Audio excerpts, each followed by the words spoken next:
Hi friends, பாருங்க friends, இந்த சாமந்தி பூ வாங்கியிருக்கேன். இது ஒரு செடி வந்து 60 ரூபான்னு சொன்னாங்க. நான் 50 ரூபான்னு கேட்டு வாங்கியிருக்கேன். பாருங்கள், இது மஞ்சள், நல்ல டார்க் மஞ்சள் ஃப்ரெண்ட்ஸ். பார்க்கவே அப்படியே மஞ்சள் கலரில் இருக்குது. அதனால் பார்த்தோன்னே எனக்கு பிடிச்சது, நான் வாங்கிட்டேன். இது இன்னும் நான் ஜாடியெல்லாம் வைக்கல, ஏன்னா இது சிம்மனோடு இருக்குது. இது வந்து நிறைய நான் வாங்கி வச்சுட்டேன். நான் ஜாடியில் வச்சு துளிக்கவே மாட்டுது. நிறைய சிறு மாட்டு எருவெல்லாம் வச்சு நம்ம வைப்போம் அப்படின்றதுக்கோசம் நான் வச்சுருக்கேன். இதை நான் ஒரு செடியாக காட்டுறேன் ஃப்ரெண்ட்ஸ், எந்தெந்த செடி வாங்கினேன்ட்டு. இது வந்து பன்னீர் ரோஸ்.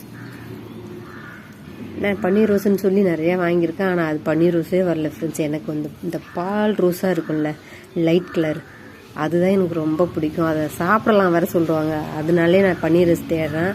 ஆனால் நான் மொட்டு பூ பூத்து வாங்கினது கிடையாது, எல்லாம் இந்தமாரி தான் வாங்கியிருக்கேன். இன்றைக்கி நம்பிக்கை அந்த அக்கா சொல்லியிருக்காங்க, சரி இது பூக்குமா, இது அந்த பன்னீர் ரோஸ் தான் சொல்லி கொடுத்துருக்காங்க. இது ஒரு செடி இருக்குது, முக்கியமான ஒரு செடி ஃப்ரெண்ட்ஸ். இது செம்பருத்தி பூச்செடி. இது வந்து எப்படின்னா சிவப்பு கலரில் பூக்கும் ஃப்ரெண்ட்ஸ், நல்லா டார்க் ரெட் கலர் அது பூக்கும். இது நான் ஸ்கூலுக்கு போகும்போதெல்லாம் அப்பா எங்கள் அம்மா எனக்கு தலையில் வச்சு விடுவாங்க. ஆனால் வைக்கும்போது எட்டேருந்து பார்க்கும்போது ரெட் கலரில் ரோஜாப்பூ எப்படி இருக்கும் அந்த மாதிரி இருக்கும் ஃப்ரெண்ட்ஸ். ஆனால் நிறைய இடத்துல ஒத்த செம்பருத்தி இருக்குது, லைட் கலர் இருக்குது, எல்லாமே இருக்குது. ஆனால் இந்த செம்பருத்தி மட்டும் கிடைக்கல ஃப்ரெண்ட்ஸ். இது வந்து டார்க் கலரில் இருக்கும், நல்லா ரெட்டாக இருக்கும். இது பார்க்க அந்த அக்காட்ட சொன்னால் ஒரு செடி இருக்குமா, நான் அது பது போடுறதுக்கு வச்சுருந்தேன், அதை வேணால் வந்துட்டு நான் கொடுக்குறேன்னு சொல்லி கொடுத்துருக்காங்க. நான் மாற்றிக்கிட்டு எதாவது குத்துருவீங்களான்னு நான் கேட்டேன். நீங்கள் அப்படி பூக்கலைன்னா என்னை கேளு, நான் எங்கே தானே வரேன் அப்படின்னாங்க. பாருங்கள், இந்த செடி கிடைக்க மாட்டுது ஃப்ரெண்ட்ஸ். டார்க் ரெட்டு கலர், அது ஒரு செடி.